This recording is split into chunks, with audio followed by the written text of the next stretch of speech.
Hello students of class 4. This is your 10 lesson. Its chapter's name is The Nightingale. Nightingale means bulbul. Once long ago in China lived an emperor. बहुत समय की बात है, चीन में एक शासक रहता था. His place had the most beautiful garden in the world. उसका जो किला था, पैलेस, वो उसमें एक बहुत खूबसूरत बागीचा था जो संसार के सभी बागीचों से खूबसूरत था. This garden ended near A dense forest. और इस बागीचे की समाप्ति एक घने जंगल के नज़दीक होता था. In one of the trees of the forest lived A Nightingale. और जंगल में उन पेड़ों के बीच एक बुलबुल रहती थी. It sang so sweetly.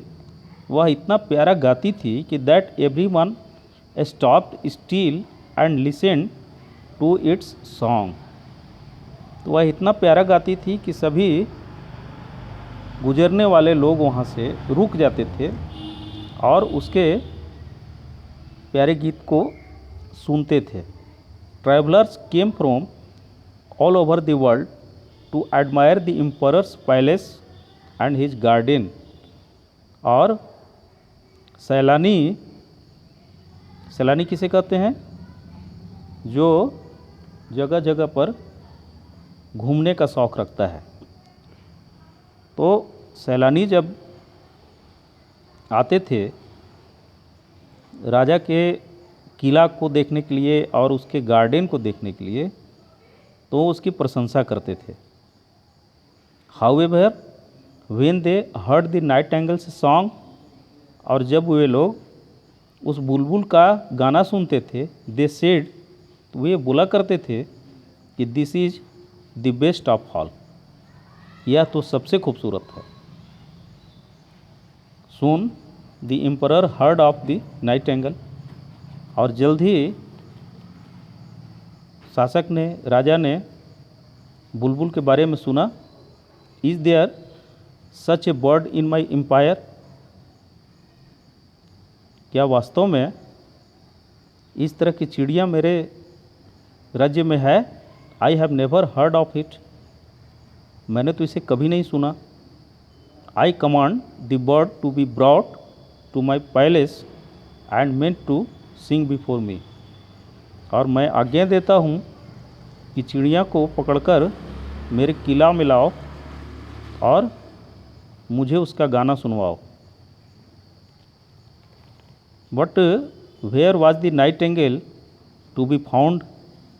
अब समस्या ये थी कि बुलबुल को कैसे पाया जाए. No one knew where it lived.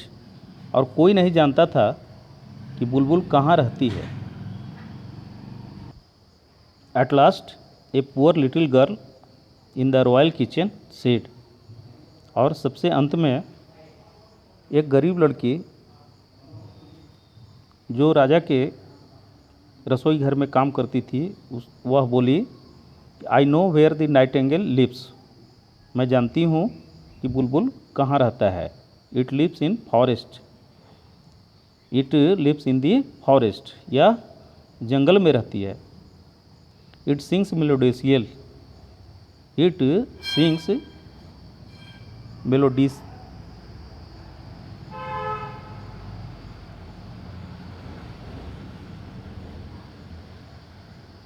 It sings melodiously.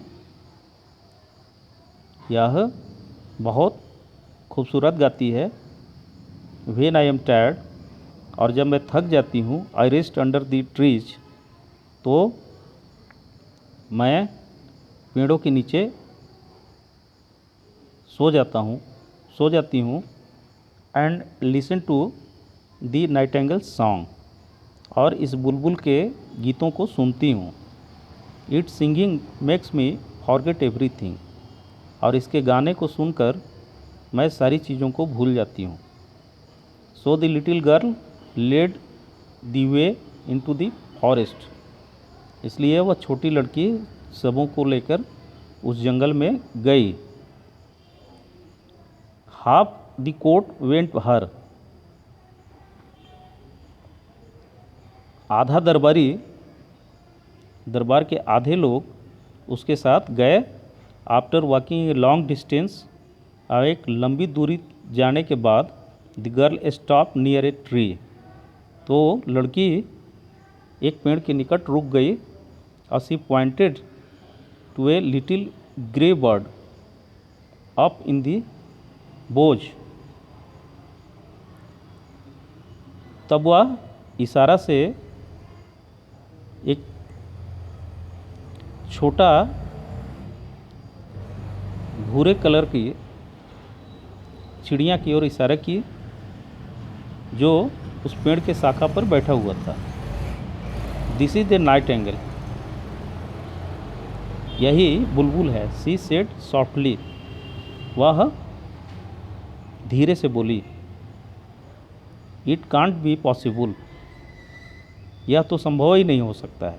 Every one said in disappointed, और सभी लोग निराश होकर ऐसा बोल पड़े कि हाउ डल इट लुक्स, यह कितना भद्दा दिख रहा है। Little nightingale said the girl,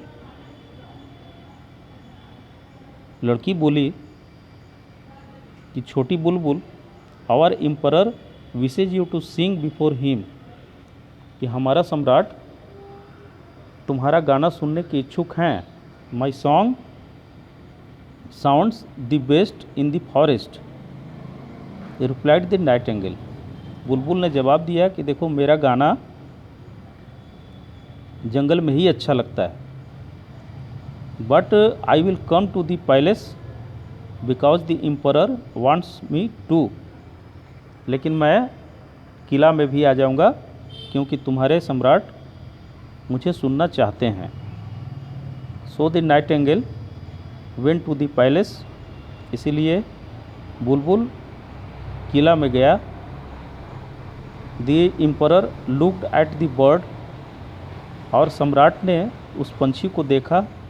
and ordered it to sing, और गाने का आज्ञा दिया। The nightingale sang so melodiously, बुलबुल ने इतना प्यारा ढंग से गाया, इतना मीठा गाया कि that the emperor had tears running down his cheeks, कि राजा के आँखों से आंसू गिरकर उसके गाल पर लुढ़क पड़े। He ordered that the night angle remain in the palace, उसने आज्ञा दिया कि बुलबुल अब से उसी किला में निवास करेगी। It was kept in a gold cage, एक सोने के पिंजरे में उसे कैद कर लिया गया। And given the most delicious food, और उसे बहुत स्वाद वाला भोजन दिया जाने लगा। The whole city talked about the wonderful world, और पूरा शहर जो है इस विचित्र चिड़िया के विषय में बातें कर रहा था। व्हेन टू पीपुल मेट, जब दो लोग मिलते थे, वन सेड, तो एक कहता था कि night nightin, and the other said gale. This became a way of greeting, जब कोई भी एक दूसरे से मिलता था तो एज ए अभिवादन एक बोलता था नाइटिन तो दूसरा बोलता था गेल। इस तरह से अभिवादन का एक स्वरूप बन गया था उस नाइटिंगेल, उस बुलबुल के बारे से, कि जब उस शहर में लोग एक दूसरे से मिलते थे तो ऐसा ग्रीट करते थे।